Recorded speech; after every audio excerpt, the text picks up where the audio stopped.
Hey guys, tonight we journey somewhere no one asked to go, inside the entirely unglamorous, moderately uncomfortable, and historically accurate life of a 19th century stagecoach driver. You won't be galloping through canyons or fighting off bandits. No, your job is far more repetitive and way dustier. Imagine jostling along the same rocky road for 40 years, navigating potholes big enough to swallow goats, all while trying to ignore the steadily rising smell of feet, horse, and regret. You'll deal with ungrateful passengers, moldy apples, horses that hate you just a little more each morning, and wheels that break at the worst possible moments. Your legacy? Maybe a dented tin cup, and a few sighs from the local innkeeper. Oh, and the chronic back pain? That starts in your 20s. You probably won't survive this dot, so before you get comfortable, take a moment to like the video and subscribe, but only if you genuinely enjoy what I do here. Feel free to drop a comment with your location and local time. I love knowing where in the world you're dozing off. From dot now, dim the lights. Maybe turn on a fan for that soft background hum, and let's ease into tonight's journey together. You're born into a world that smells mostly of damp hay and manure. The year doesn't matter much, but it's definitely the kind where no one owns more than 3 shirts, and washing any of them is a whole event. Your family lives on the edge of a muddy village somewhere barely important enough to warrant a dot on a traveler's map. One of those places where everyone knows everyone and every smell. Your father's job is ... unclear. He may be a cooper, or maybe he just says he is when tax collectors come around. Your mother is perpetually tired. You are the third of 7 children, none of whom seem particularly exceptional, including you. Your days begin with the sound of a rooster that seems personally annoyed at your existence, and end with trying not to roll off the edge of a shared straw mattress. Even as a child, the road outside your cottage holds a strange kind of magic. It's not paved, of course not, but it's furrowed.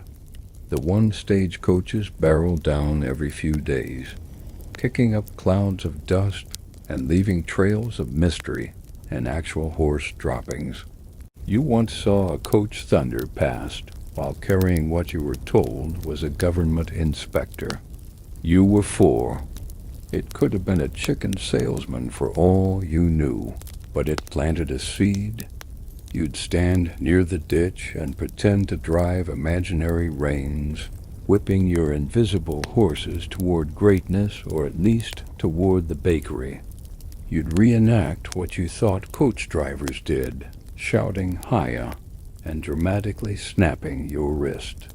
In reality, most stagecoach drivers spoke softly to their horses and muttered profanities under their breath. But you wouldn't learn that for another decade, the village blacksmith is the closest thing you have to an idol. He fixes wheels, shoes horses, and seems to wield fire without fear.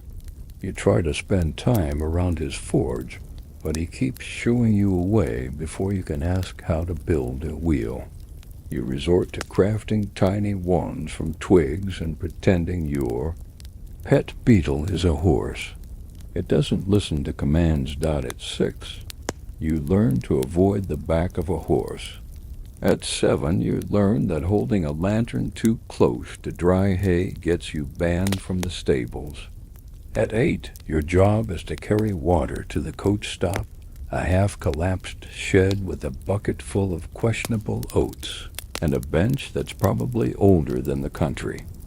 When a real stagecoach stops, the entire village turns out partially, because it's rare, and partially because it's loud. You watch the driver descend from the bench, stiff and sunburned. He's not glamorous. His coat is dusty, one of his boots has a hole, and he has the permanent squint of someone who spent too long looking at horizons. Still, in your eyes, he's a legend. He tosses a bag of mail like it's a sack of potatoes and doesn't even flinch when a goat tries to chew his hat. You decide right then, that's what you'll be. Your parents have other ideas. They think you'll become a baker's assistant, or maybe join your uncle in the entirely soul-crushing business of pickling things. But fate, or at least a shortage, of local help has different plans. The first time you're allowed to ride inside the stagecoach as a passenger, you're 12 and horribly carsick before you reach the next village. The smell of old leather, stale bread, and nervous sweat churns your stomach into a minor rebellion. Still, you peek out the tiny window and imagine what it must be like to sit up front, holding the reins, wind in your face, bugs in your teeth dot by. 13, you're asking every driver who passes through if they need help. Most laugh. One hands you a sack and says, "You can carry that if you want." It turns out to be filled with rocks. A joke, probably. You carry it anyway. The first major historical fact of your life: you're living in the middle of the golden age of stagecoaches. That's right between the late 18th and early 19th centuries. Coaches are the fastest way to travel over land, if you consider 6 miles per hour fast. Post roads are developing, and the idea of long-distance mail delivery is thrilling, at least to governments. You just want to drive. Fringe detail: a man in your village swears the last driver to pass through had a tattoo of the Queen on his rear end. No one can confirm this, and frankly, no one wants to. Historians still argue whether stagecoaching ever truly was a respected profession, or if it simply filled the niche of person willing to be outside in awful conditions all day. But to you, it represents freedom. Eventually, your persistence pays off. A regular driver named Ellis breaks his wrist and mutters something about needing someone dumb enough to love horses more than people. You volunteer before he finishes the sentence. And so begins your slow, bumpy, and profoundly repetitive rise into the world of stagecoach driving. But first you'll have to learn to grease wheels. You're 14 when you're officially apprenticed, which is a generous word for being handed a rag and told to crawl under a stagecoach to wipe axle grease onto things you don't understand. Your mentor, an elderly man named Bartram, who smells faintly of vinegar and old potatoes, does not speak much. When he does, it's mostly to sigh. You assume this is part of the wisdom transfer. Your days begin early before the crows even start their arguments. You roll out of your cot, a burlap sack stuffed with what might be straw or might be mouse, and stumble into the stable. The horses are already judging you. You spend the first hour shoveling what they left behind, the next scraping dried mud off wheels, and the rest of the day learning the subtle art of waiting around to be needed. The job of a wheel greaser, you discover, is both essential and invisible. A poorly greased wheel lets out a high-pitched shriek that can cause passengers to throw up, horses to panic, and fellow drivers to turn on you like you just insulted their mothers. So you learn the rhythm: turn, grease, spin, repeat.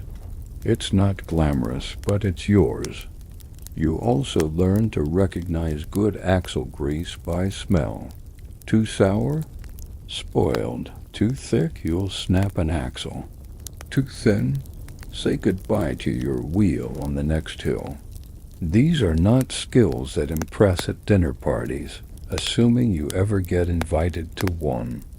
Bartram rarely compliments you, but after a particularly long stretch of successful, silent greasing, he grunts and says, "Could be worse," which, coming from him, is basically a love letter. Your meals are unremarkable. Bread that doubles as a bludgeoning weapon. A rotating stew made from yesterday's stew. Sometimes there's a boiled turnip to add texture. And always, always a metal mug of something brown that might be coffee, but tastes more like betrayal.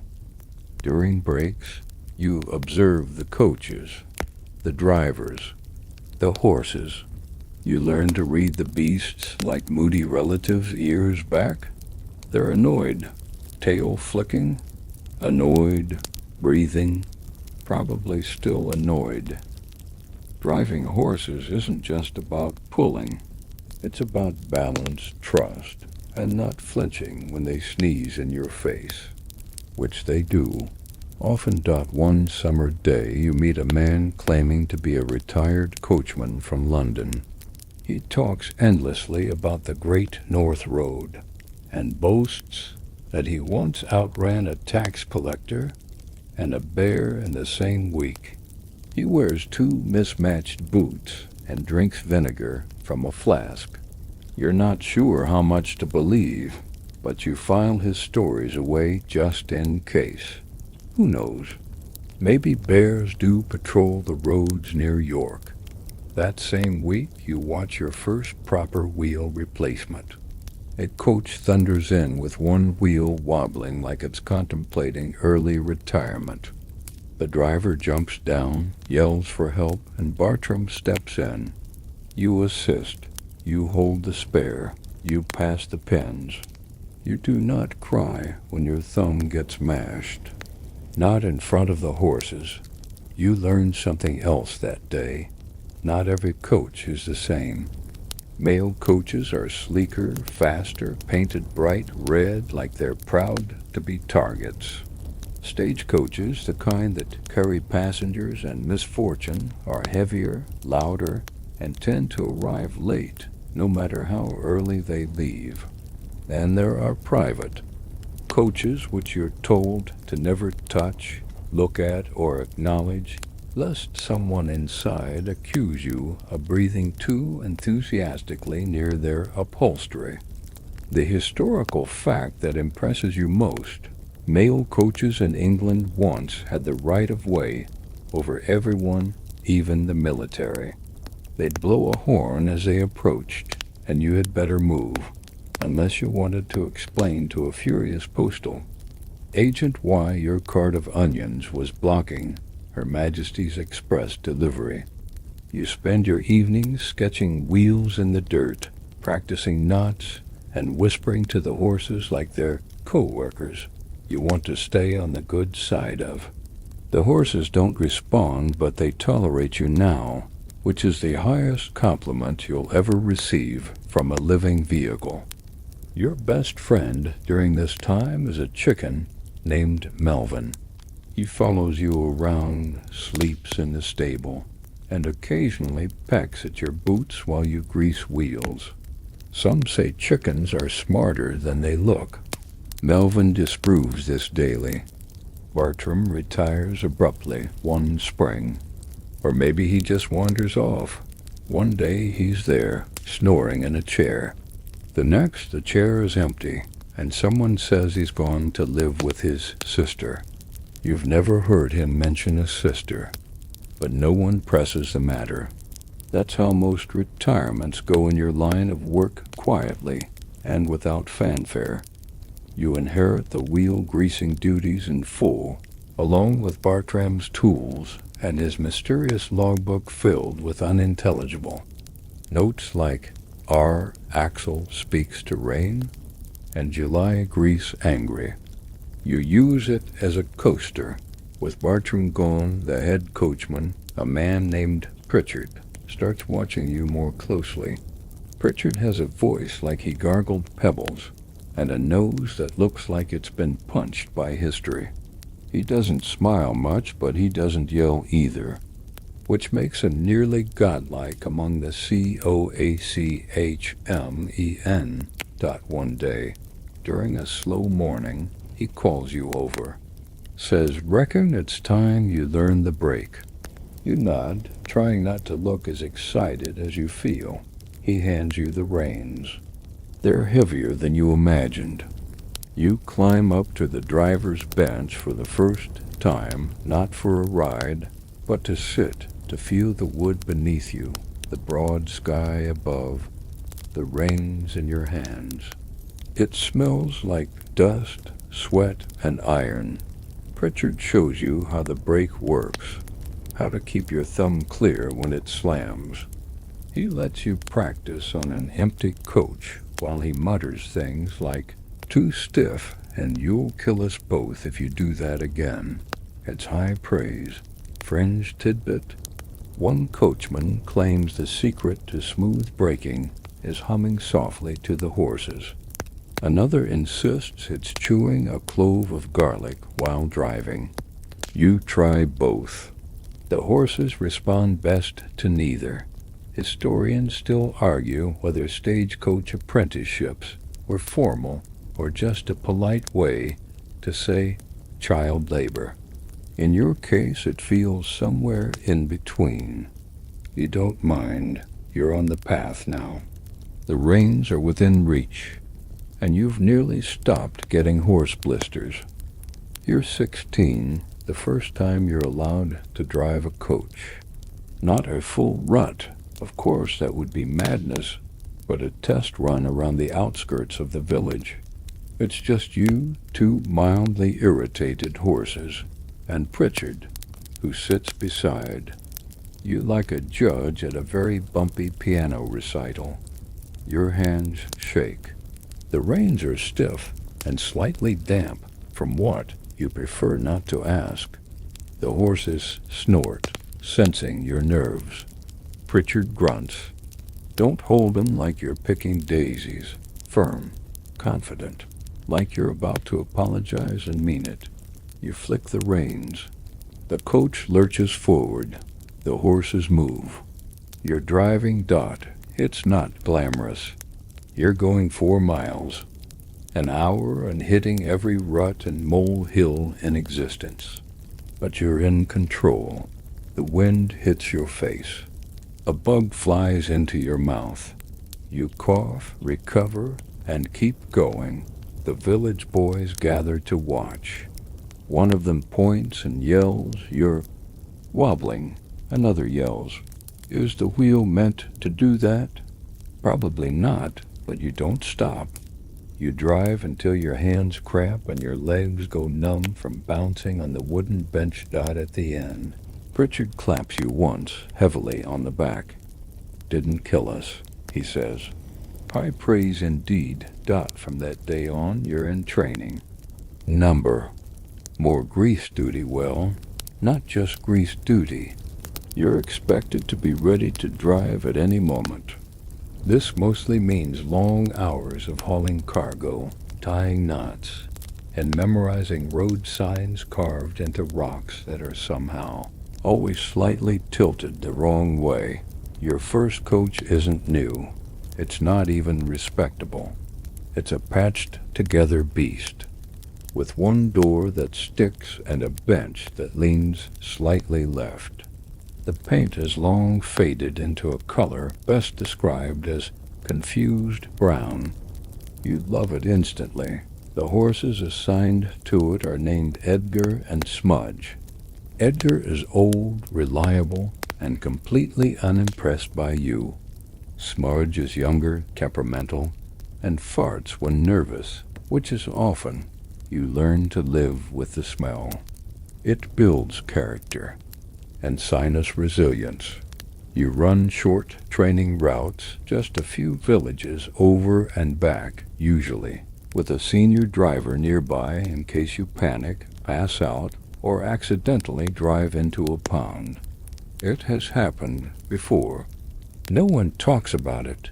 These routes teach you timing. Each stop is rigidly scheduled. Arrive too early, The innkeeper's not ready and will shout at you. Too late? Passengers complain, mail goes sour, and someone might write a very stern letter to someone with a stamp. You begin to understand why coach drivers are always tired and slightly sarcastic. The job is constant motion and constant repetition. You load the bags. You check the horses. You tighten the straps. You yell at a goose. You drive Dot and then you do it again. Your first solo run happens during a drizzle that rapidly becomes a deluge. The road turns into soup. The horses slip. The passengers complain. You lose a boot in the mud during a stop and finish the route with one wet sock and a growing sense of doom. Still, you make it. Historical fact. Mail coaches in Britain had strict rules. No stopping except for horse changes. No delays and no passengers unless they were government officials. Stagecoaches, by contrast, were more chaotic. They carried anyone with money or debts to flee and ran routes that sometimes changed midweek. Fringe tidbit: some coaches kept chickens on board for fresh eggs. One even tried transporting a goat. It chewed through 2-seat cushions and was never invited back. You keep a logbook now. Nothing fancy, mostly weather notes, which inns serve decent food, and a tally of how many times Smudge tries to kick a signpost, currently 6. You also start naming potholes like Toothbreaker Bend and that one that smells weird. Over time, you get better. Your grip strengthens. Your balance improves. You learn to steer around bumps instead of over them, to nudge rather than yank, to read the mood of your horses like an overworked bartender watching regulars. And people begin to know you not just as the lad who used to carry buckets, but as the driver for the North Village route. A passenger once compliments your smooth driving. You nearly fall off the bench in surprise, of course. Not everything is roses and rains. You're underpaid, constantly bruised, and developing what your friend calls coachman's back. A delightful condition where your spine sounds like an old chair every time you stand. But you wouldn't trade it. Your evenings are quiet, spent polishing the same lantern over and over, or fixing leather straps that snapped mid-trip. You grow to enjoy the smell of oiled leather, the click of a clean harness, the satisfying thunk of a door that finally shuts properly. Historians still argue whether stagecoach life promoted social mobility. Some say it allowed working-class folks a rare chance to travel and earn. Others argue it was a grinding, low-status job that kept you dusty and broke. You lean toward the second option, but with affection, and there are moments in the still of a sunrise when you're the only one awake and the road stretches before you like a ribbon of possibility, that you feel something close to freedom. Not the dramatic kind with bugles and glory, but the quiet kind, with hooves on gravel and mist on your sleeves. You don't say that out loud, of course. You just nod and say, "Could be worse," because that's what Bartram would have said, and because most days it's true. You're 17 now, maybe 18. Time starts to smear together like wet ink on a timetable that nobody reads. You've been driving solo for over a year. You no longer get blisters from the rains. Instead, you get calluses so thick they might qualify as armor. You've memorized the potholes on every route like old schoolmates who's shallow, who's sudden, and who's likely to ruin your day if you hit them at speed. Your coach still leans to the left. You've grown too. love it in a way. It tilts just enough to let water pool on the passenger side, which means fewer complaints about muddy boots on your bench. You name it Clara because it sounds dignified and also a little tired, like a coach should be. Today, Clara has a full load. 4 passengers inside, 1 riding up top with you because he claims to get coach sickness when sitting still. He talks nonstop, mostly about cheese. You nod politely while focusing on the rings, the road, and the wheel that's been squeaking since dawn. This section of your life is all about repetition. Routes blur together. Days begin with cold fingers and end with sore everything. You have your rhythm now. Wake, feed, hitch, drive, stop, feed again, drive some more, and then collapse. Your toolkit, such as it is, now includes 1 frayed rope, a lump of axle grease wrapped in cloth, 3 nails mysteriously bent, a rock you've sworn at so often it deserves a name, and a spare boot heel you've meant to fix for months. One time the coach jolts and throws a wheel spoke. You calmly get out, prop up the axle with a log, and mutter a string of non-profanities that sound like curses, but are technically family-friendly. A farmer helps you with a replacement wheel that's slightly too large. The coach wobbles 4. The next 12 miles, but nobody dies, so you count it as a win. Historical fact: in the mid-1800s, English coaching ends were spaced roughly 10 to 15 miles apart, just far enough for a team of horses to run without dropping dead. Horse changes were quick, mechanical, and not unlike pit stops at a racetrack if racetracks. Featured more manure and less cheering dot-fringe tidbit. One coach was said to be haunted. The ghost of Creaking Axle Corner supposedly wailed when the moon was high and the grease was low. You never heard it, but a passenger once insisted the coach sighed at him. You start to recognize fellow drivers by silhouette alone. Jenkins leans forward like he's always chasing his hat. Bellamy wears a scarf year-round, even in the summer. Heat. Nora, the only other driver your age, waves with 2 fingers and a smirk every time you pass. You develop a kind of quiet camaraderie. You share news, boiled sweets, and increasingly sarcastic weather predictions. Looks like we're in for another glorious drizzle with a side of despair. Your passengers vary wildly. Some are silent. Some are terrified. A few talk so much you wonder if they're trying to forget something or someone. You've heard. More confessions than a priest and more lies than a politician's diary. One passenger, a merchant with a fine coat and an obvious toupee, claims he's en route to meet the Queen. He's actually going to visit his sister 2 towns over, but insists on calling her royal domesticness. You nod. It's not your business. You just drive. The job teaches you patience and sarcasm, and how to untangle 2 horses fighting over the same oat bag. You become fluent in horse mood. You know when Smudge is faking a limp. You know when Edgar needs a break. You know not to trust the quiet ones, they're usually plotting to roll in something unspeakable. On one trip, your cargo includes a crate marked live. It contains geese. Loud, angry, unapologetically gassy geese. They honk every time you hit a bump, which is always. One escapes at a stop and chases a nobleman's hat down the road. You retrieve it.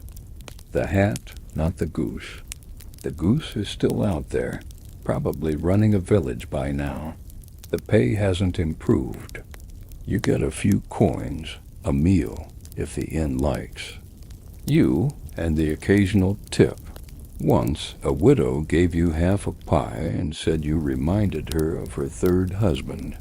You're not sure how to feel about that. Historians still argue whether Stagecoach drivers were valued civil servants or just tolerably sober people with good balance.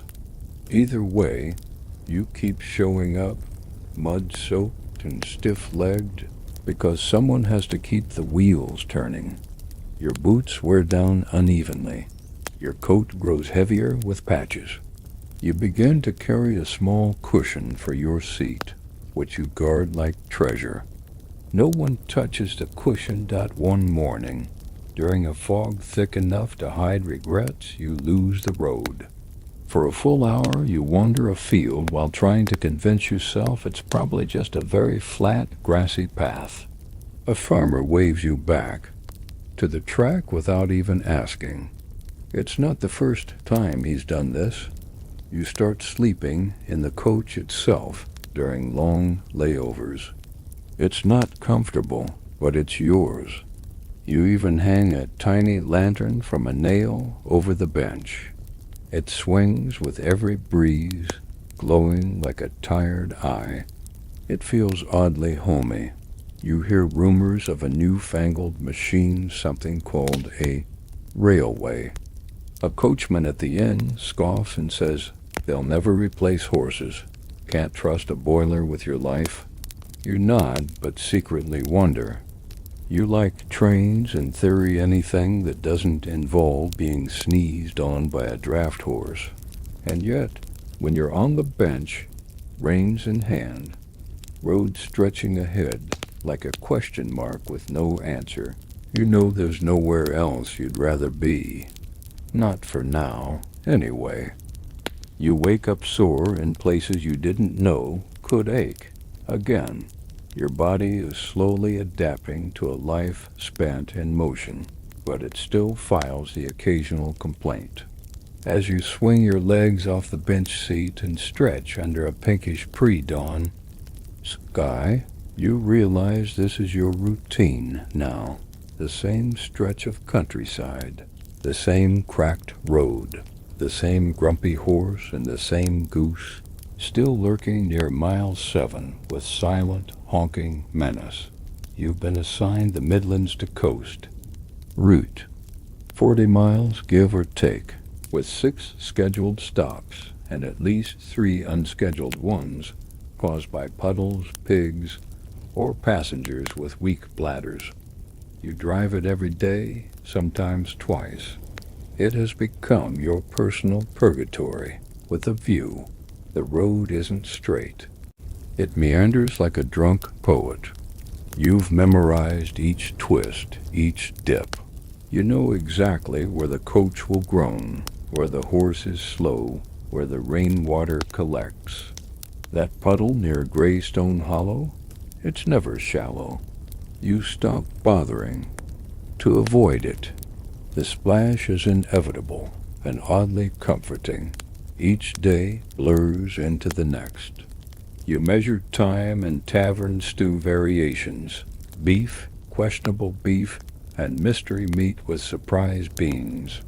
At least the bread is consistently hard, enough to build with. Most passengers assume your life is full of adventure. You correct them only when they start telling you about what stagecoaching must be like. One man insists you probably sleep with a pistol under your pillow. You nod and smile, though the only thing under your pillow is a crumpled sock and a piece of salted cod you forgot to finish. Your horses are now Butter and Sleet. Butter is massive, calm, and snores while standing. Sleet is faster, but prone to nervous side eyes whenever the wind blows from the wrong direction. You trust them both more than you trust most humans. One day, as you trot through a shallow ford, the axle gives a sigh.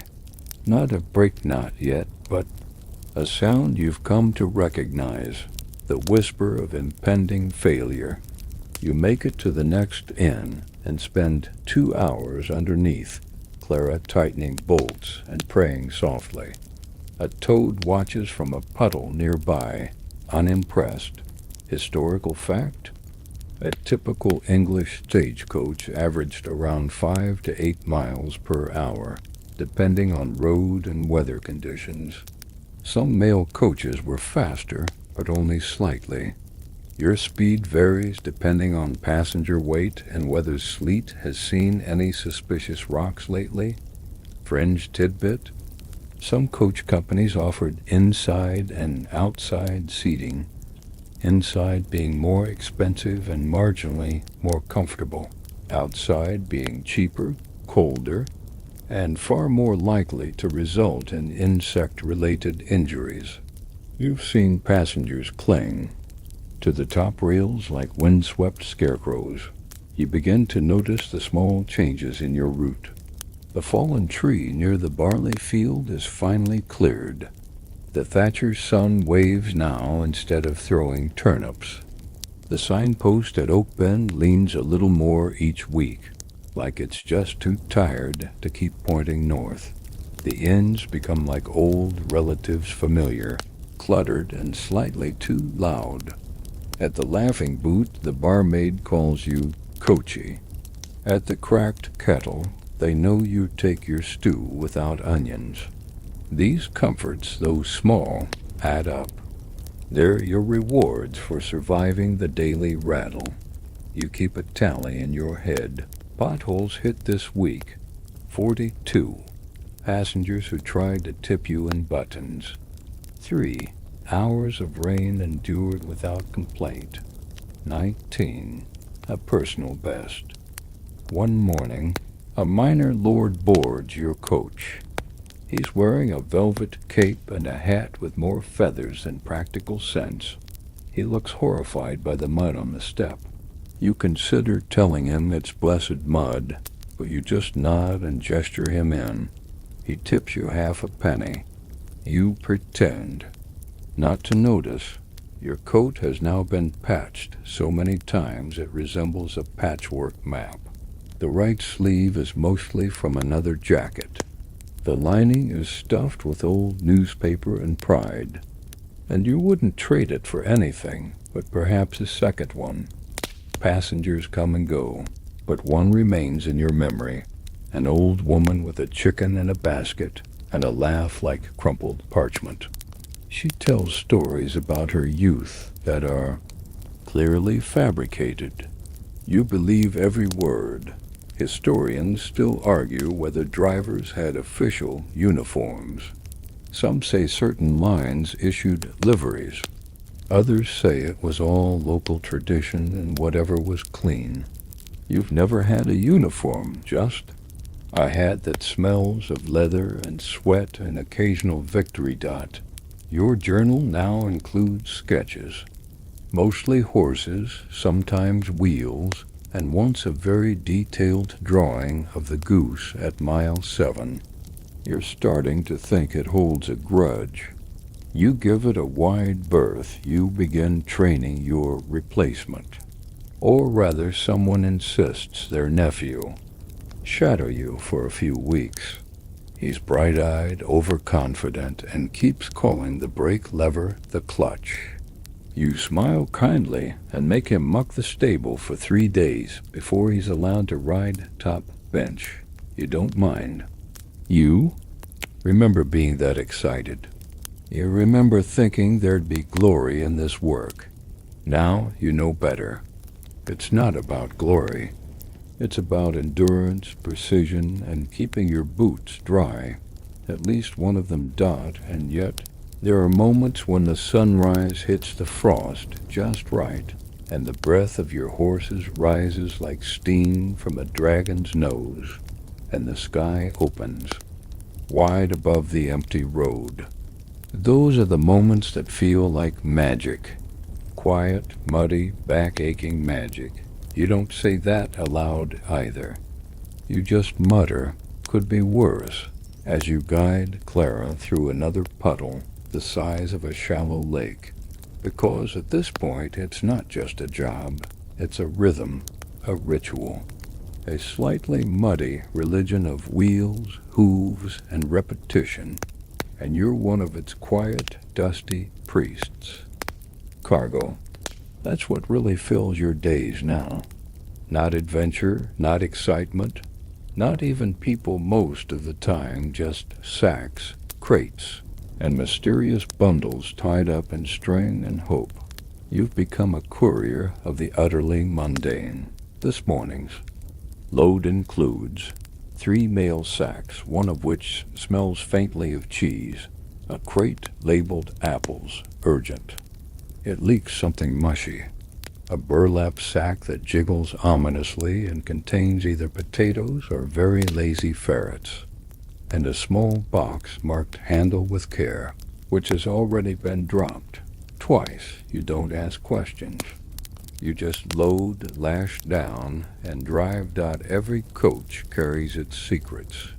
You found love letters scribbled on parchment, shoved between mail bags, half-finished crossword puzzles from towns that haven't printed news in months, and once a pair of woolen socks wrapped in ribbon with a tag that simply said, "For you." You never figured out who they were meant for. They now serve as emergency mittens. The mail is sacred. At least that's what the station master at Fogborough insists.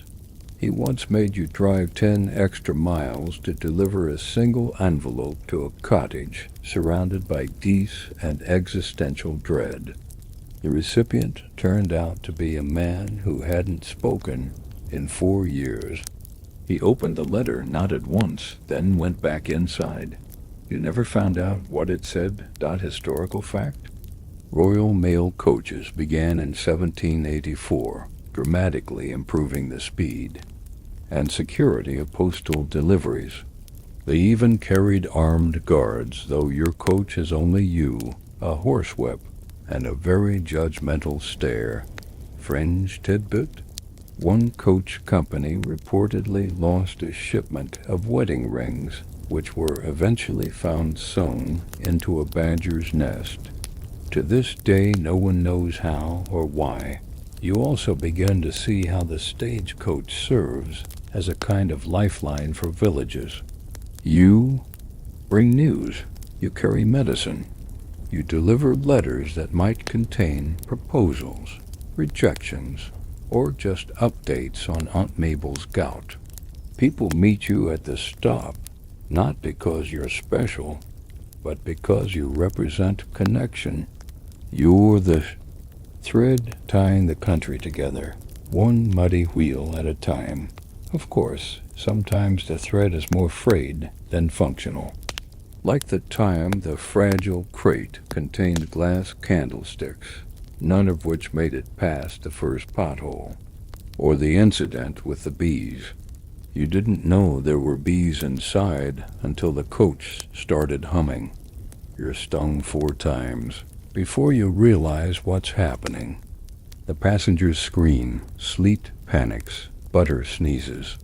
You somehow make it to the next inn, where the innkeeper douses you in vinegar and offers a warm beer for the swelling. You decline. The vinegar was enough. Despite these moments, you grow attached to the packages. You begin inventing stories for them. That dented metal box?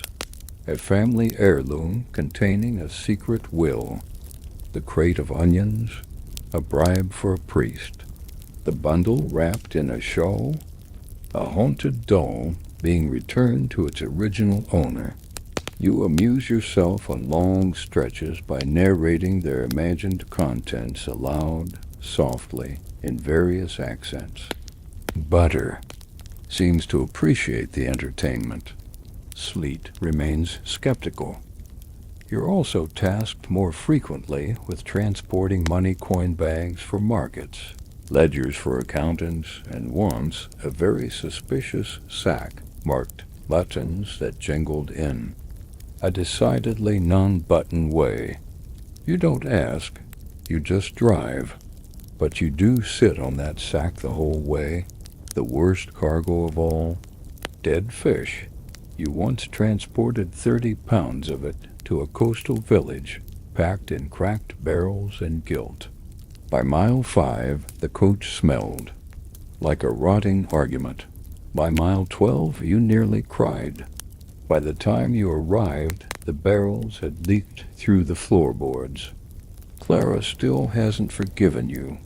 Some passengers think it's romantic riding with the mail, being part of something bigger. One dreamy young woman asked if the parcels spoke to you. You replied, only when they're leaking. She didn't talk to you again.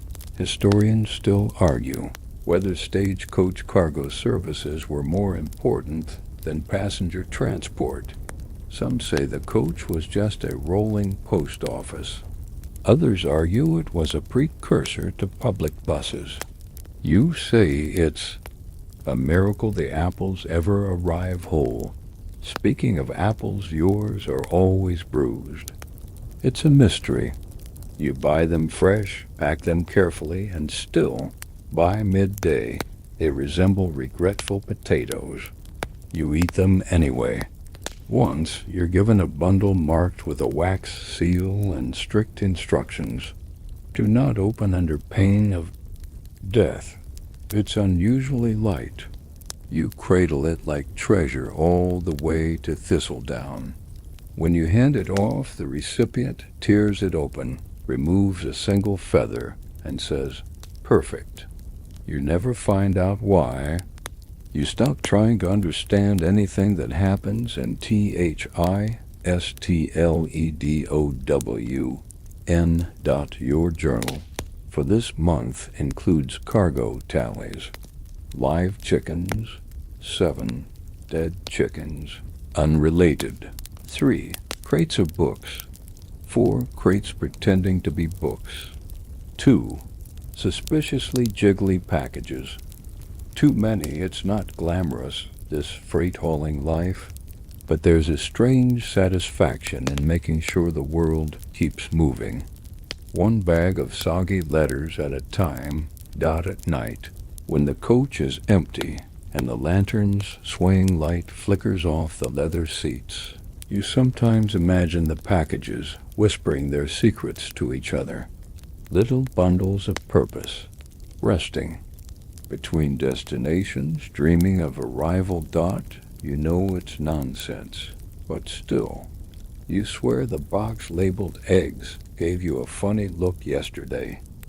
The first time your eyelashes freeze together, you think it's just a particularly bad blink. Then you realize you're squinting into a snowstorm, and your lids are physically glued shut by frost. Welcome to winter driving. There is no winter. Gear. Not really. There's just more gear. You wear 2 coats, one inside the other, like nesting dolls of slowly damp wool.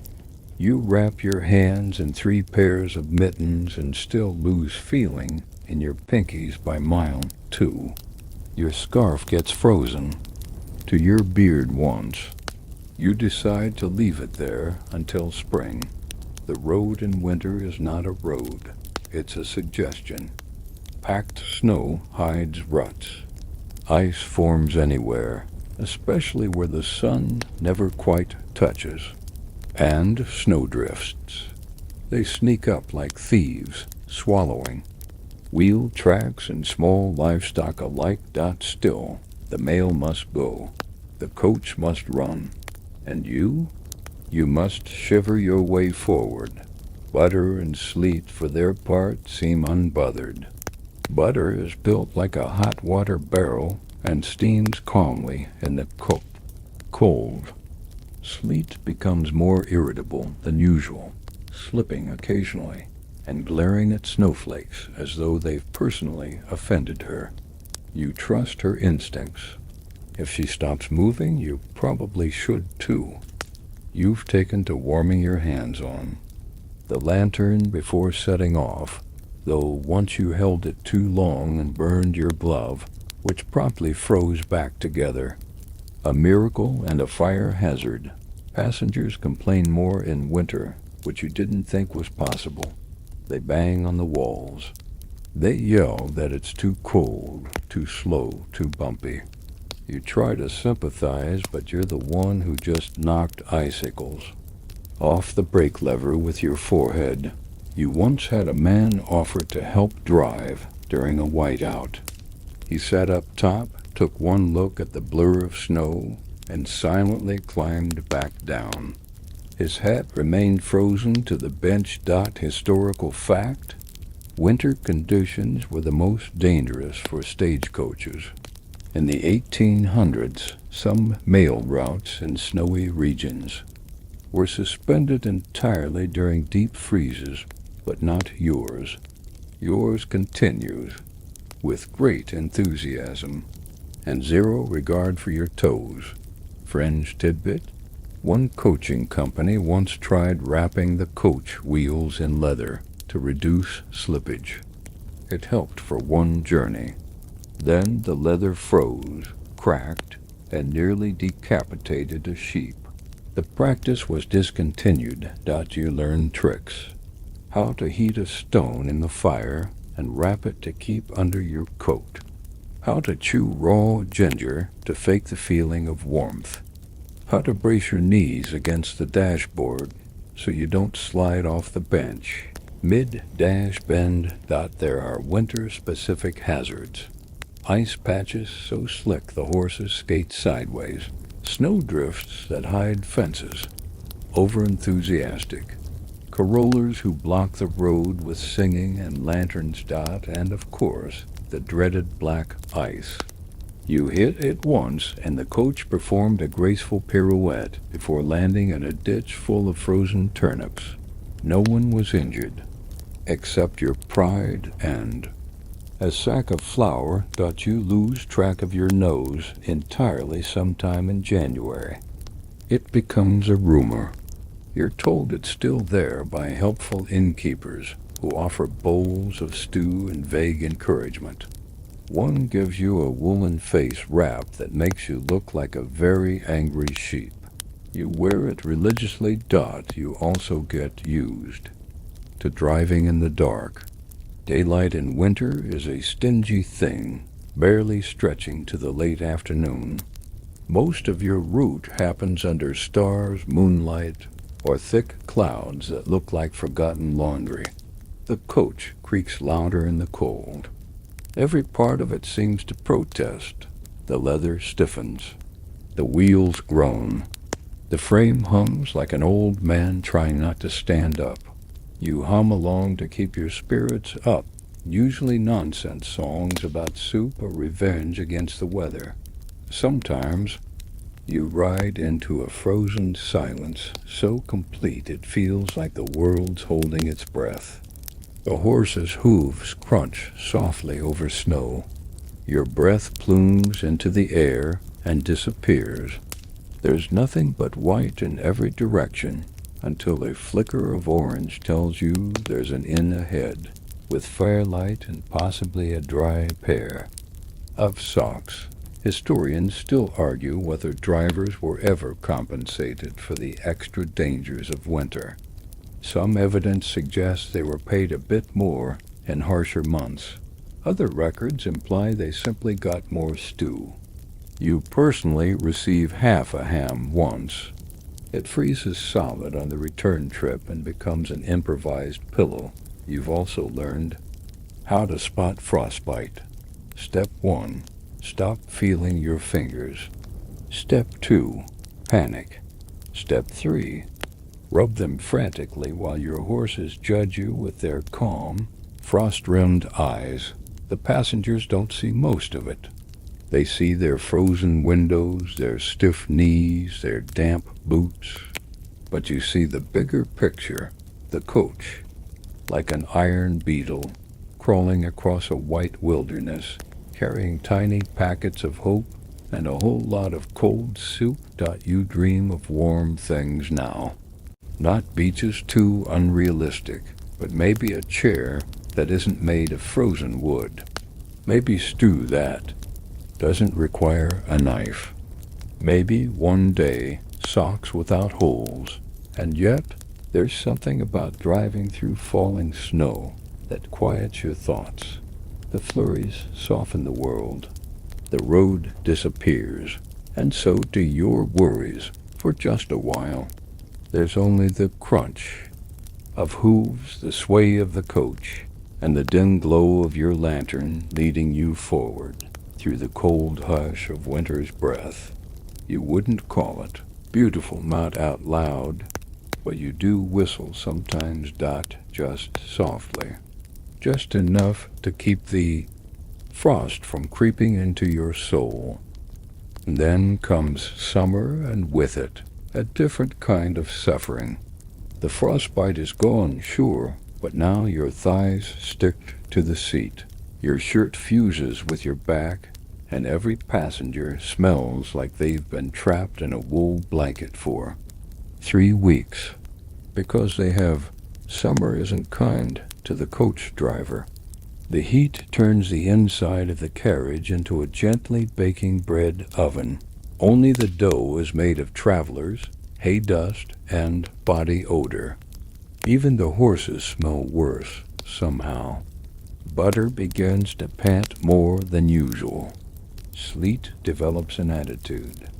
Again, your own shirt, if it can still be called that, is permanently damp. Not from rain, no. That would be too easy, but from the sheer humidity rising off your own exhausted self. You've taken to stuffing dried herbs in your collar just to mask the stink. It doesn't help. You now smell like basil and regret. The leather reins grow hot in your hands. The metal buckles on your boots sear your fingers if you're foolish, enough to touch them in the midday sun. Your hat, your trusted shade giver, now collects so much sweat it could be bottled and sold as coachman's broth, a delicacy in no known region. The roads are dust trails now. Every hoofbeat kicks up a miniature cloud, and every passing wagon leaves a brown haze that settles in your nose, throat, and thoughts. You cough constantly, not from illness, just from sheer dust inhalation fatigue. You begin to wonder if you're slowly turning into a clay statue. Historical fact? By the mid-1800s, the increased use of stagecoaches in warmer climates led to design changes. Canvas roofs, ventilation holes, and lighter paint colors to reflect heat. Your coach has none of these upgrades. Clara remains stubbornly brown and entirely unventilated. Fringe tidbit? Some drivers took to wearing wet cloths under their hats to stave off heat stroke. One infamous coachman swore by keeping a raw potato in his pocket to soak up the heat. You try this once. It cooks, you eat it. It's awful. The passengers aren't any better in summer. Now, in addition to complaining about bumps and delays, they complain about flies, the smell, and most commonly, the smell of other passengers. A particularly memorable journey features a nobleman who insists on waving a scented handkerchief the entire time, as though your air is unworthy of his nostrils. Another time, a traveling musician insists on playing a lute to distract from the heat. He gets through exactly one song before butter kicks the side of the coach in protest. You applaud internally. At one village stop, a farmer's child points at you and says, "Mummy, that man is leaking." You don't even deny it. You're leaking from your hairline to your boots. If someone wrung you out, they'd probably water a small garden. You start to notice other summer symptoms. Your hands are swollen by midday. You've developed a permanent tan line shaped like your satchel strap. You can identify the breed of fly currently buzzing near your ear purely by wing pitch and the ends. They're no better. Overstuffed, underwashed, filled with travelers trying to escape the city heat, and instead finding the countryside heat, which is warmer, and filled with sheep. The beds are damp from humidity. The beer is warm and fizzles. The soup tastes like boiled shoes. Your horses fare as well as you let them. You rest them more often, water them constantly, and brush them down after every run. They still glare at you, but with slightly less hostility. You even let them stand in streams between towns to cool their legs. One day, sleet refuses to come out. You understand. Historians still argue whether summer routes were more profitable due to increased travel or more exhausting due to delays and driver fatigue. You vote yes to both. Some days the heat gets so bad you strip down to your linen shirt, scandalizing a group of elderly passengers who clutch their parasols like shields. One of them touched so aggressively you nearly apologize to the sun itself. You develop coping mechanisms. Singing helps.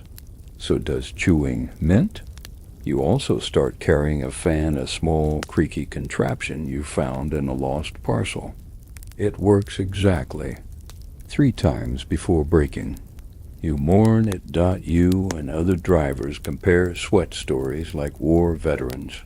Jenkins claims his hat once molded. Bellamy keeps a tally of flies swallowed. Nora, always the show-off, says she once boiled an egg on her step. You believe her. You once considered frying bacon on the axle housing just to see if it was possible. It is. The coach now smells faintly of burnt meat. The upside of summer is the light. Long days mean fewer lantern mishaps, fewer misread signs, and less squinting into the abyss. You can see the road stretch for miles until the heat turns it to a wavy mirage and makes you wonder if you're hallucinating that second windmill. You also see more wildlife. Deer crossing the road like they own it, birds circling and lazy, spirals and cows standing in the middle of your path with zero interest in moving. You once spend 15 minutes negotiating with a particularly stubborn bull. He wins. Still, for all the misery, summer has its moments. Early mornings when the light hits the fields just right. Breezes that smell like lavender and dust. Laughter from passengers before they start sweating, and the sound of hooves striking. Dry earth like a heartbeat dot at night. You sleep outside the coach, under a canopy of stars, listening to the creak of cooling wood and the distant snore of butter.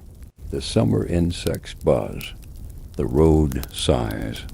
And for a few moments the world feels vast and soft and almost gentle. You close your eyes and dream of winter. Summer gives way to mud. Mud leads to jolts. Jolts lead to broken things. Welcome to the glorious world of mechanical failures, where your job description silently expands to include roadside mechanic, amateur blacksmith, and professional object kicker. Let's be honest, Clara has seen better days. The coach rattles like a drawer full of spoons on cobblestones. One of the windows doesn't close all the way anymore, and the suspension, what little of it existed, is now more wishful thinking than functioning equipment. Today's problem? A cracked axle. You notice it after mile 11 when Clara starts, favoring the left like she's trying to avoid an X. You pull over, slide down from the bench, and crouch underneath. And there it is, a clean split, right across the middle.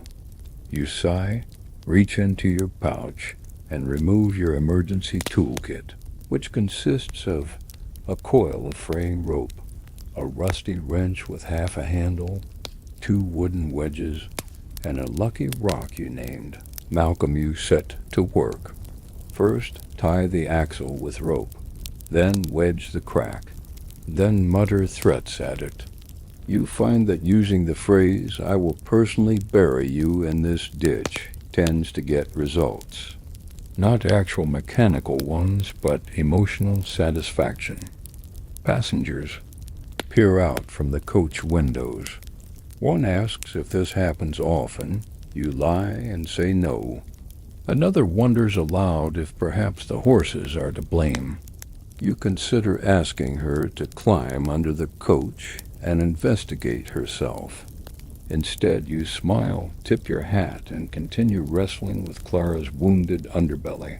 Historical fact: stagecoach drivers were expected to make roadside repairs on their own. There were no mechanics, no service carts, no handy manuals, just experience, improvisation, and a lot of creative profanity, which, for our purposes, is always PG-13 and muttered in Latin. Fringe tidbit: one coachman reportedly repaired a cracked wheel using only fish bones, candle wax, and hope. The wheel lasted 2 more days before exploding near a flour mill. No one was injured except the miller's pride. Your repairs usually hold. Sometimes they don't. Once the entire door fell off mid-route. You reattached it with harness leather and a loaf of stale bread. It held. You never told the passenger why her seat smelled. Y-E-A-S-T. Why dot the brake lever is another frequent offender. Some days it locks up. Other days it gives out entirely, sending you careening downhill with the grace of a falling wardrobe. You develop a technique. 1 foot braced on the step, 1 hand on the lever, 1 prayer whispered to whoever's listening. Then there's the wheels. Oh, the wheels. They chip, crack, lose their iron rims, and occasionally just stop spinning properly. You've been known to repack wheel bearings using butter. From butter, no less he was not impressed. You also become adept at creative problem solving. A snapped harness? Tie it with your belt. A busted lantern? Stuff it with fireflies. Jammed door? Remove the door permanently. The passengers will just have to learn to roll. One particularly rainy evening, Clara loses a bolt. You hear it ping off a rock and vanish into the mud. You spend 20 minutes trying to replace it with a spoon. It works. Barely.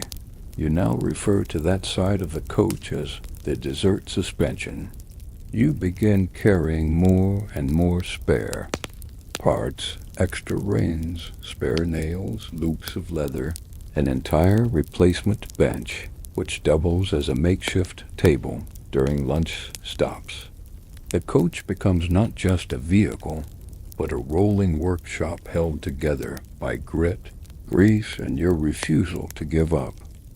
Historians still argue whether these mechanical issues were seen as part of the romance of the road or just the miserable byproducts of underfunded infrastructure.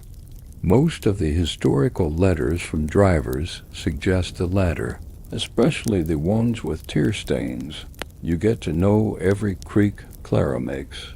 The high-pitched one near the rear, just the spring catching. The low groan before a left turn, the frame shifting under pressure. The clunk-dash-whoosh that happens at exactly mile 6, probably ghosts, but you've learned to live with it. You begin talking to Clara regularly now, not conversationally, just enough to keep her spirits up. There, girl, we're almost to the bridge. Or hold together, old gal, you've got this. She never responds, unless the back wheel squeaks count as encouragement. Passengers often assume you're unbothered. After all, you always seem calm. You crack a joke, tip your hat, and fix whatever breaks. But deep down, you know every failure could mean hours of delay, more aching joints, and another innkeeper telling you Sorry, kitchen's closed. Still, you take pride in your ability to keep her running. You've developed a sixth sense knowing when a wheel is just about to pop, when the reins need replacing, or when the axle is about to betray you again. You've had help now and then. Other drivers lend tools. Blacksmiths give you scrap iron. A tinker once made you a brass wrench. So beautiful, you nearly proposed to it. You still carry it like a sacred relic. There's something noble in it, even if no one sees it. Keeping a tired, battered machine moving. Fixing what breaks. Whispering comfort to splintering parts. You're not just a driver. You're a caretaker. A nurse, a mechanic, and occasionally a miracle worker with a can of grease and a prayer. And when Clara pulls into the next stop, rattling but intact, with every passenger safe and every letter uncrushed, you allow yourself a moment. A small NOD, a soft smile, a whispered, "Good girl," because no one else might notice, but you do, and that's enough. By now, you've slept in every sort of bed imaginable except a good one. Roadside inns are part of the job. They dot your routes like smudges on a map. The lazy mar, the broken spoon, the 7 turnips. You've become something of an unwilling connoisseur of lumpy straw, uneven floorboards, and soup that tastes like it has a dark backstory. Tonight you're staying at the Prancing Bucket. It leans slightly to the left, smells faintly of cabbage and pipe smoke, and features a welcome sign with a spelling error that's been there for 15 years. The owner says it's part of the charm. Your room is up a narrow staircase you have to duck under, past a painting of a fox that looks deeply concerned. The mattress crunches when you sit on it, probably straw, maybe oats, possibly both. There's a single pillow the size and density of a warm brick. The blanket is made of wool and disappointment, but you're tired. So tired. Your back feels like it's carrying extra passengers. Your knees creak when you breathe, and you've got axle grease under your fingernails again, even though you washed twice. The window doesn't close, so the night air whistles through. You jam it shut with a boot. The boot sticks. You accept it as a trade. Dinner is, as always, soup. It arrives tepid and gray, with mysterious floating objects that resemble potatoes if you squint and lower your standards. Bread is provided. It could double as weaponry. You eat anyway, because calories are calories and you can't eat the upholstery again. Historical fact. Coaching inns were essential to travel in the 18th and 19th centuries. Some were elegant, bustling centers of gossip and trade. Most were like the Prancing Bucket, functional, honest, and held together with old recipes and older furniture. Fringe tidbit? One inn famously offered soup, guaranteed to be meat-free or meat-like, depending on availability. You suspect your current bowl leans toward the latter. After the meal, you check on Clara. She's tucked under the wooden lean-to, her harness loosened, her nose buried in a trough. Butter snores gently. Sleet stares at the inn's cat with violent intent. All is well. You retreat to your room. The door doesn't quite shut. The candle flickers uncertainly. Somewhere beneath the bed, something scuttles. You try not to wonder that sometimes. If you're lucky, you get a shared room. That's worse. You once spent the night beside a man who hummed lullabies to his mustache. Another time you were bunked with a priest, a smuggler, and a chicken named Mercy. Only one of them snored. You've learned to sleep through anything. Stomping boots, groaning timbers, shouting guests, haunted toilets. One inn's outhouse emitted such mournful noises it was exorcised twice.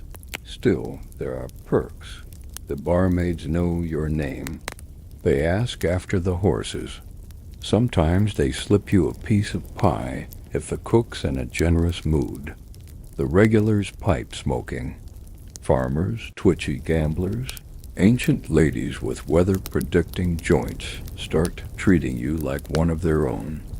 You hear rumors here that the bridge near Bramble Hollow has finally been fixed, that a rival coach line is losing money, that the price of butter is up.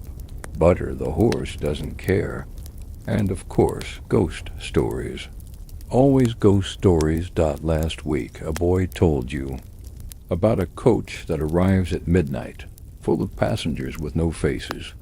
You told him about Clara, who once rode 10 miles with a bag of crabs and lived to tell the tale. He looked horrified. You're proud. Historians still argue whether inns were safer than sleeping rough. On one hand, a roof is a roof. On the other, that roof might leak, the bed might bite, and the stew might... Well, let's not talk about the stew again. You maintain a personal inn ranking system. Categories include softness of beds 0 to 1.5 hay bales, squeakiness of stairs measured in audible complaints, percentage of meat and stew, undefined, quality of gossip, 1 equals dull, 5 equals scandalous presence. Of suspiciously intelligent pets, the prancing bucket gets a solid 3.5 for gossip. Last week, someone claimed the mayor's wig is actually a squirrel. You choose to believe it. You've made friends in inns, too. Fellow drivers swapping stories. Widows with tales of their seafaring husbands. A man who claimed to have invented forks. You play cards, share ale, and occasionally sing tuneless songs about flat wheels and flatter soup. There's something grounding about it, the shared weariness, the communal groaning when someone mentions weather. These inns aren't luxury. They're the connective tissue of your life. Mile after mile, day after day, they're always there, ready to provide a meal, a fire, and a slightly haunted bed. Tonight, as you lie back on your crunching mattress, you stare at the beams overhead. There's a spider spinning a web between them. You name her Gertie. You wish her well. Outside, the wind rattles the shutters. A cow moos somewhere in the dark. Butter snores louder. You sigh, adjust the lumpy pillow, and let yourself sink inch by inch into rest, because tomorrow it starts all over again, and that's not so bad. Some say the worst part of Stagecoach life is the weather. Others say it's the food. You say it's the passengers, because while broken wheels and weevil soup can be tolerated with stoic resignation, nothing tests the human spirit quite like being confined in a bouncing wooden box with 5 complete strangers and their wildly varying definitions of personal space. This morning's lot is a classic mix. There's a priest with a travel-worn Bible and suspiciously shiny shoes. A merchant lady who smells like lavender and judgment. A farmer with a grin too wide for comfort. A mother traveling with a child who has not stopped shrieking since sunrise. And finally, your favorite type, the silent one who doesn't talk, but stares. You load them in, smile politely, and brace yourself for another long haul of accidental elbows and unsolicited life stories. The child begins the ride by licking the window. The mother offers no apology. The priest sighs and recites something that might be Latin or just an internal prayer for strength. As you guide Clara forward, you tune out the noise, but bits float up through the roof. The merchant lady is explaining how she once out-haggled a baron. The child is now singing, loudly, incorrectly. The priest clears his throat every 2 minutes like an owl with a sermon. The farmer talks to his bag of onions. By name, you've developed a talent for selective hearing. After years of writing, your brain now automatically filters stories that begin with, "I don't mean to brag, but historical fact." Stagecoaches carried a full spectrum of society, nobles and laborers, clergy and thieves. It was one of the few places where status didn't stop you from being squashed together in a too small space, forced to share your air and your opinions. Fringe tidbit: one etiquette guide advised passengers not to argue with the driver, nap on strangers, or attempt to disrobe inside the vehicle. The fact that someone had to write this suggests it happened often enough to warrant concern. You once had a man claim he was a former pirate turned missionary. He offered to baptize you mid-bounce. You declined. Another time, 2 women fought over a bonnet that neither of them owned. You had to stop the coach and let them scream at each other under a tree until they both forgot what the fight was about. They reboarded and spent the rest of the trip in stony silence. You've heard confessions, stolen coins, runaway marriages, regrets about turnip theft. You've heard political debates conducted entirely by people who couldn't read. You've heard a man explain at length why he believed cabbages were spying on him. There are pleasant passengers too, though they're rarer than quiet frogs. A kindly older gentleman once shared candied ginger and whistled a tune about railway ghosts. Another gave you a carved wooden token for safe travels. You still keep it in your coat. Then there are the challenging types. The one who asks too many questions. Are we there yet? What kind of tree is that? Do you think horses have emotions? You answer no to all of them.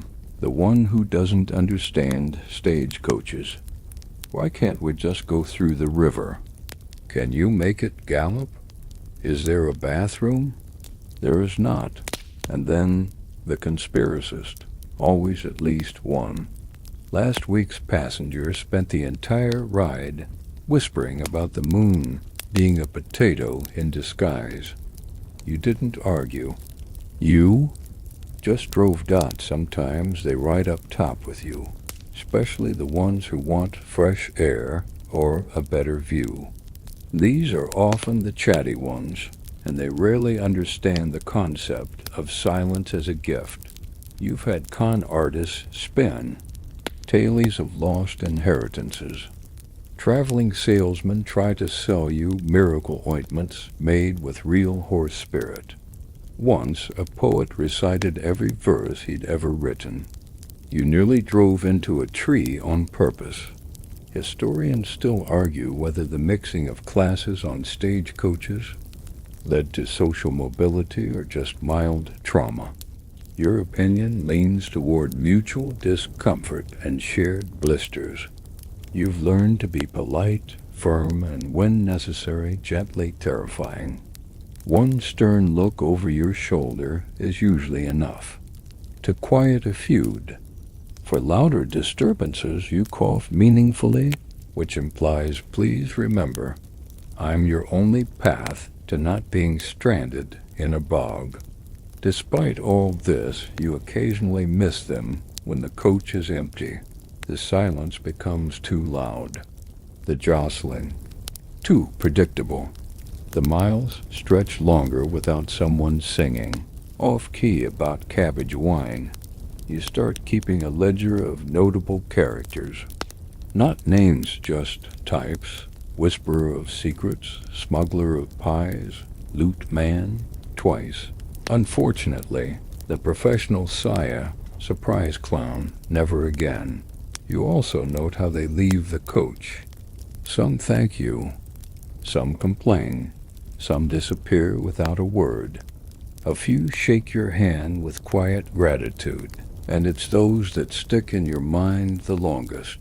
There's a quiet dignity to being the person who gets others where they need to go, even if they're difficult, confused, or insist they were promised muffins. And at the end of the day, when you step off the bench, stretch your back, and listen to the last echo of their footsteps fade into the village, you feel it, that little flicker of pride. You brought them through the ruts, the rain, the rambling, songs, and the onion monologues. And not once did you throw anyone out. That's professionalism. You brace yourself for trouble before it ever arrives. C. People love to talk about stagecoach bandits. They imagine masked riders leaping from behind trees, brandishing pistols, shouting clever lines, and vanishing into the night with stolen gold and dramatic music. What you get in reality is significantly less theatrical. Mostly, it's rumors dotted every inn. Someone has a cousin whose friend's uncle once saw a highwayman, or claims a friend of a friend's niece was robbed of her bonnet and dignity near Whistling Hill. You nod politely, refill your mug, and try not to laugh when someone says, "They only strike under a full moon." You've been driving for years now, and in all that time your closest brush with danger was a particularly irate sheep and a man trying to sell authentic Roman helmets made of tin.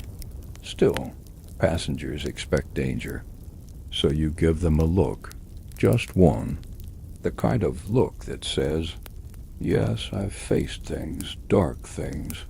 I once stared down a goose and lived." That usually settles them. Historical fact. Banditry was a real concern during the heyday of coaching. But as roads improved and authorities began patrolling major routes, actual stagecoach robberies became rarer than clean socks on a long-haul route.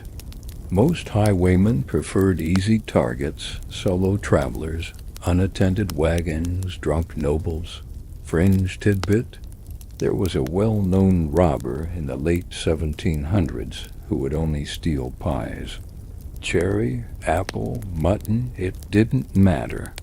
He left the gold, took the crust. He was known affectionately as the filling bandit. But back to you. You do get stopped, sometimes usually by people needing directions, livestock crossing the road, or locals hoping you'll transport a suspiciously heavy package of cabbages. You don't ask questions. You just make sure the cabbages don't tick-dot. You once passed through a village gripped with fear. They said a gang was operating nearby, dangerous men with knives and horses like the wind. You adjusted your hat, inspected Clara, checked the brake, and continued your route as usual. What did you encounter?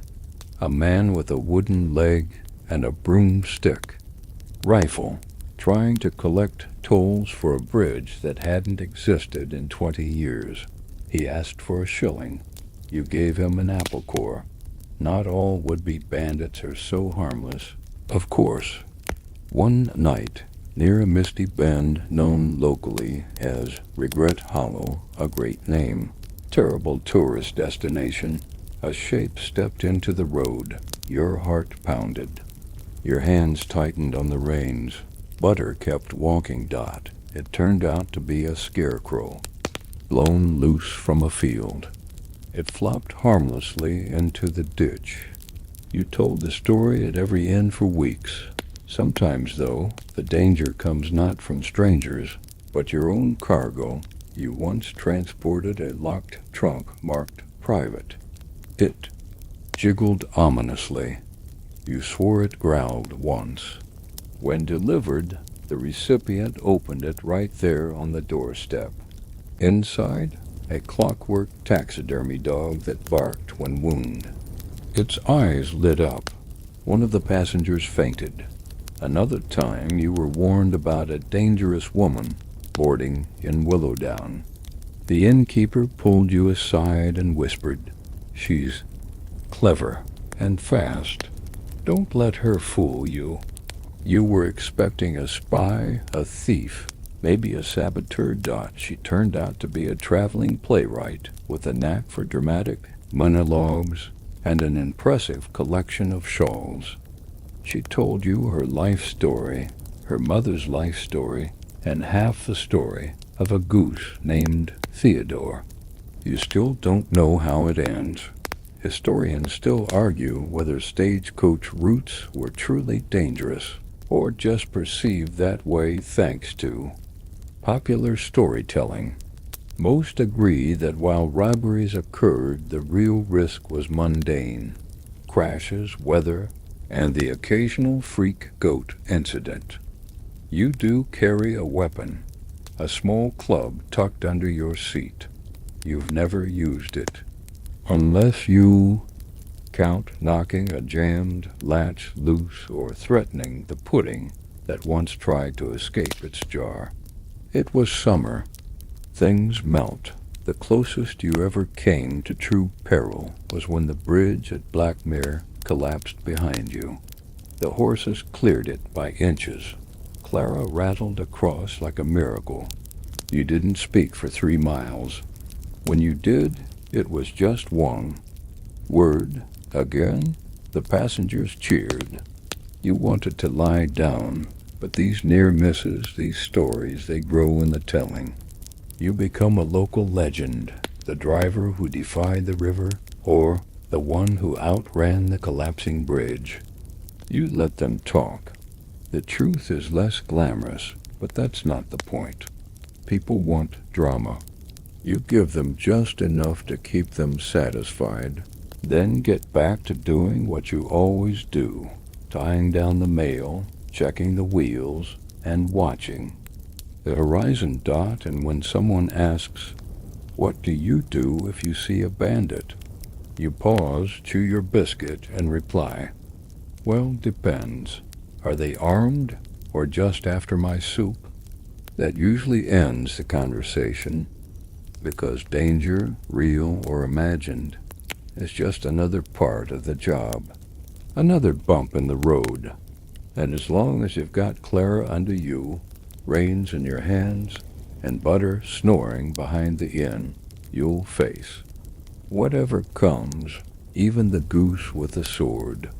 But that's a story for another day. You're older now. Not old, not by the standards of the village blacksmith, who's practically fossilized, but old enough to groan when you stand, to sigh when you sit, and to look at a wet saddle and think, nope. Your knees creak like timber in a storm. Your hands are more scar than skin. And your back? Well, your back now makes decisions for you.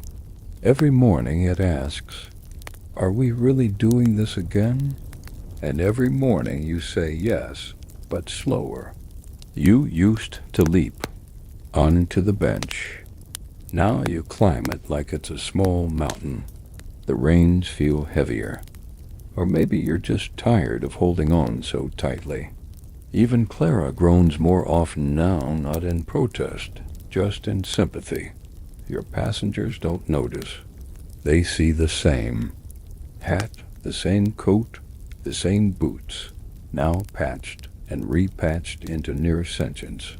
You still smile, you still tip your hat, but the sparkle's been replaced with something softer. Call it endurance, or quiet stubbornness. Historical fact. Most stagecoach drivers didn't last more than a couple of decades behind the reins. The constant jarring motion, bad food, long hours, and frequent injuries wore people down. Many retired early. A few didn't get the chance. Fringe tidbit? One coachman was buried with his whip, though rumors claimed he requested to be propped upright in case of a surprise run. You're not quite there, but you think about it. Evenings hurt more now. You sit by the fire in a roadside inn, feet up, soup in hand, and count the things that no longer work properly. Ankles, thumbs, one elbow, and possibly a rib you bruised last month while wrestling a stubborn trunk into place. Your fellow drivers. Notice, too, Jenkins now wears a brace on both knees and still insists he's fit as a fiddle. Bellamy's grown quieter, only complains about weather once every hour now. Nora's taken to driving shorter routes and spends most of her layovers napping in direct sunlight like a contented cat. The younger drivers ask you for tips. You oblige, but not before muttering, "Quit now," while your spine still bends in two directions. You're more cautious these days. You slow for turns. You double-check the brake. You listen to Clara's creaks like a worried parent.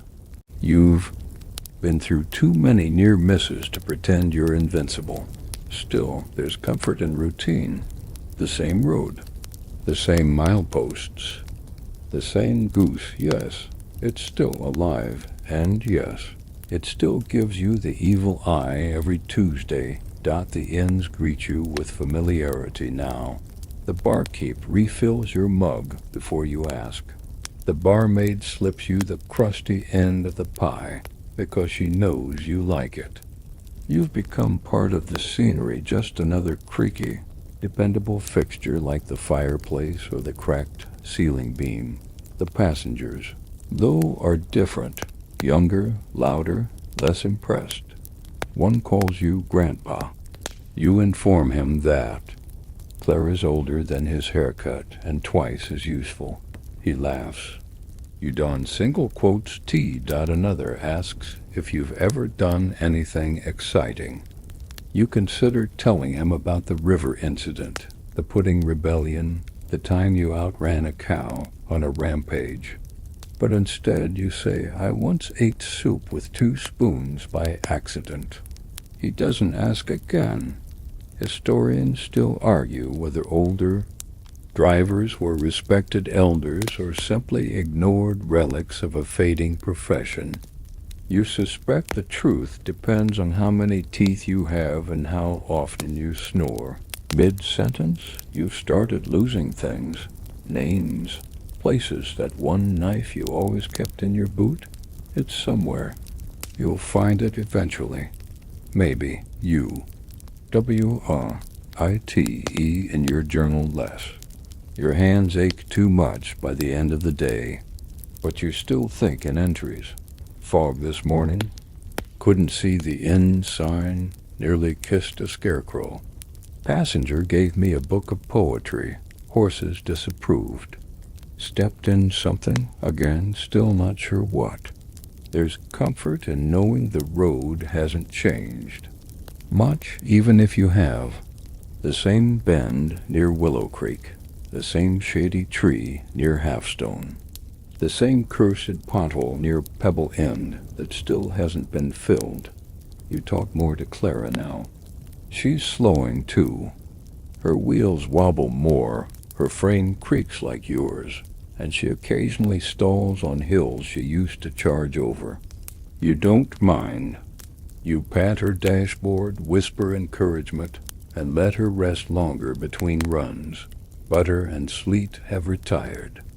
Butter went to a farm, a real one, you visited once. He was snoring under a tree. Sleet lives with a farmer who specializes in retired personalities. She chases goats for fun. You miss them both. Your new horses, Moss and Clatter, are decent. Not brilliant, but decent. They respect you enough not to kick often. Clatter has opinions about puddles. Moss seems to enjoy farting on inclines. You take what you get? You've started sitting on the bench even when you're not driving, just to feel it, just to remember. There's something about the wood under you, the smell of old leather and dust, the view of the road that always seems to ask, well, where next? And you always answer, home, eventually. One day, you'll hang up the reins. For good. You'll let someone else take the bench, someone with straighter knees and less sighing. But not yet. Not while the road still knows your name. Not while Clara still answers to your voice. Not while the goose is still watching. Retirement doesn't come all at once. It creeps in slowly like a fog that starts in your boots and rises to your shoulders. You don't stop driving overnight. No one ever does. You just start saying no more often. You pass on the longer routes. You let others take the late-night runs. Eventually, you stop climbing onto Clara's bench unless it's to show someone how to hold the reins, or more often, now, how not to. They call it retirement, but it feels more like you've been gently shoved to the side and handed a smaller shovel. You're still around the stables. You still patch harnesses, grease wheels, grumble about weather forecasts, and wave off the drivers who think they know better. You even get a title now, supervisor. It sounds grander than it is. Mostly it means you sit on a bench near the fire and point at things with a stick. Your joints no longer bend so much as negotiate. Your hat stays on the peg more often. Your coat hangs limp on a hook like it's waiting for orders that never come. You've become a permanent fixture of the coaching yard, like the cracked water barrel or Jenkins' dog, who's technically retired too. You're given chores that seem like favors. Could you watch the yard for a moment? Becomes you're in charge until lunch. Eventually it just becomes you're here, right? And you are. Always. Historical fact? Many stagecoach drivers transitioned into stable masters or yard supervisors once they aged out of the driver's seat. It was a practical solution, experienced hands who knew the trade inside out. It also saved on hiring someone new, fringe tidbit. One retired coachman famously trained squirrels to fetch small tools from his bench. Whether it was for convenience or companionship remains unclear. You don't have squirrels. You have 3 pigeons who roost near the stable eaves. You've named them all Charles. One of them follows you, possibly out of confusion, possibly out of love. You're handed small tasks. Training green hands, checking wheels, explaining the difference between oat bags and that bag of dirt Jenkins keeps for reasons no one understands. You do it without complaint, mostly. You even start to enjoy teaching again, until someone says, I saw this done differently.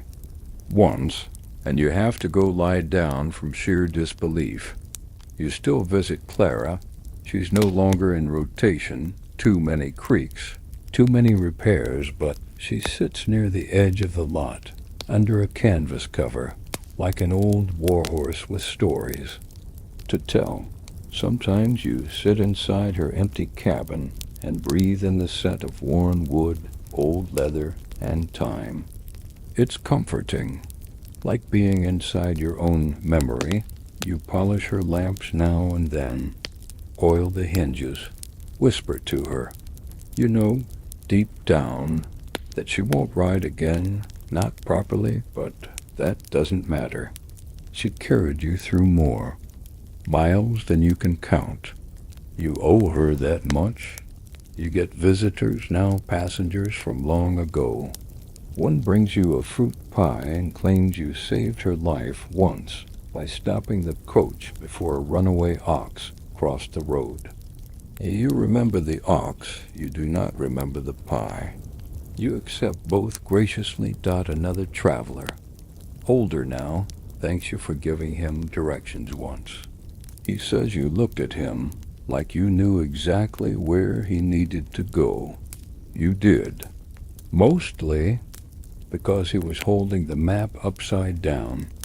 Your hands tremble too much to hold the reins these days, but they're still good enough to hold a cup of tea, to scratch Charles the pigeon behind the neck, and to help someone tighten a belt before a cold ride. Historians still argue whether retirement meant peace or just another form of work. You'd say it's a little of both. You don't have to drive anymore, but you do have to listen to Jenkins describe his latest theory about axle grease fermentation. So you know, balance. Sometimes you dream you're still on the road. The coach rocks gently, the horses snort in rhythm, and the sky stretches wide with possibilities. You wake up, blink at the rafters, and smile. Because it wasn't so long ago, you begin passing your stories down, not as lectures, but as muttered side comments. Don't twist the reins like that. That pothole near Grafton will eat your back wheel. If you see the goose, don't. Make eye contact. The young drivers laugh, but they listen. Some of them you keep your bench near the stable door. From it, you can see the yard, the road, and the tree line where every journey begins. You sip your tea. You nod at the drivers. As they pass, you feel a strange comfort knowing they're watching the same road you once ruled. And when they ask if you miss it, the bench, the miles, the dust, you always say the same thing. Not really. Then you smile because you do, but you don't want them to worry. The line between memory and myth grows thinner with each passing season. You're still there, sitting on your bench near the yard, tea in hand, boots a little too loose, coat a little too big. The world continues around you. Coaches come and go. Wheels rattle over cobblestones. Green hens fumble with harnesses. You watch it all like a quietly amused gargoyle, slightly creaky, extremely dusty, but wiser than the bricks. You don't correct the stories anymore.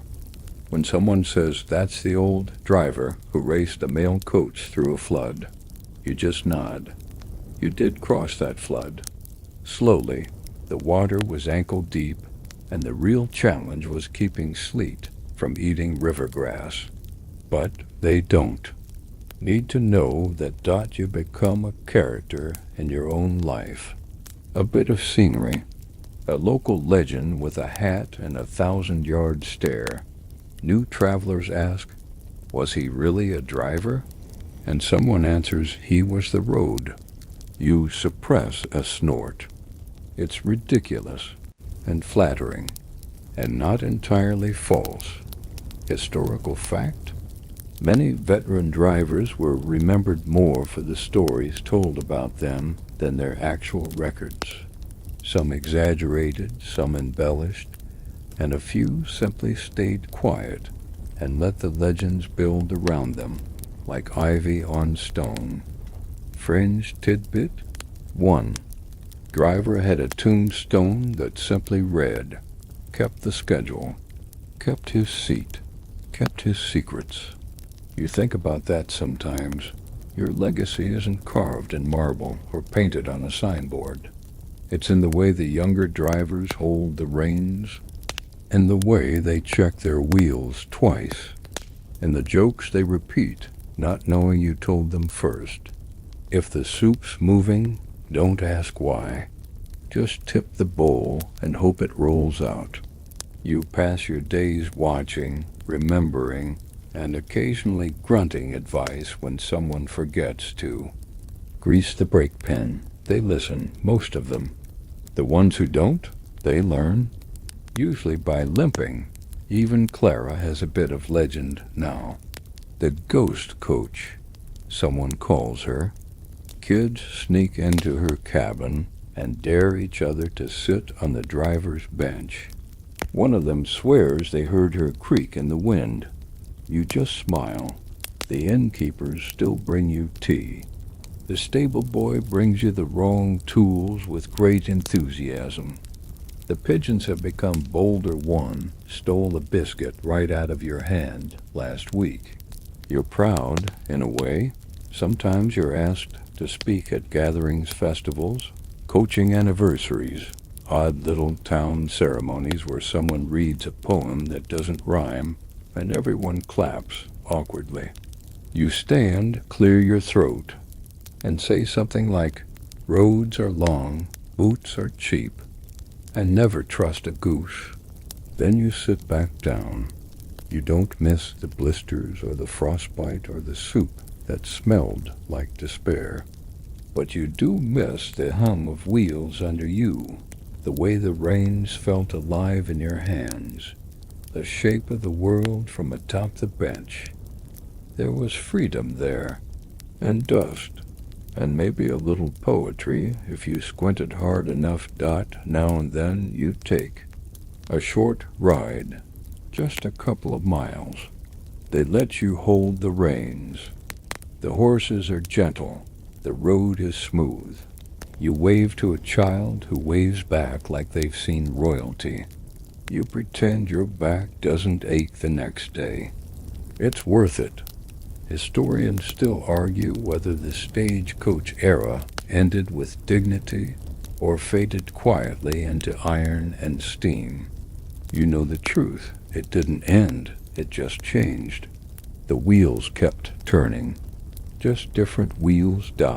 And when your time truly comes to leave the bench, to hang up the coat, the hat, the cup with the handle that never quite worked, you'll do so without fuss. You've done your miles. You've told your tales. The road remembers. For now, you sit, watch, sip your tea, and listen to the soft, steady clatter of someone else taking your route. And now, as the lantern light softens and the stable yard fades into the hush of twilight, you rest. The bench is warm beneath you, worn into the shape of your bones. The cup in your hand grows cooler. The pigeons have roosted. The fire in the forge burns low, casting long, golden shadows across the yard. Clara sits quietly in her corner, wheels still, wood breathing.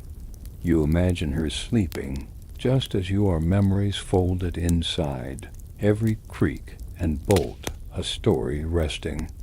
Beneath the dust, the road outside stretches into the dusk, not needing to be traveled tonight. Let others take it now.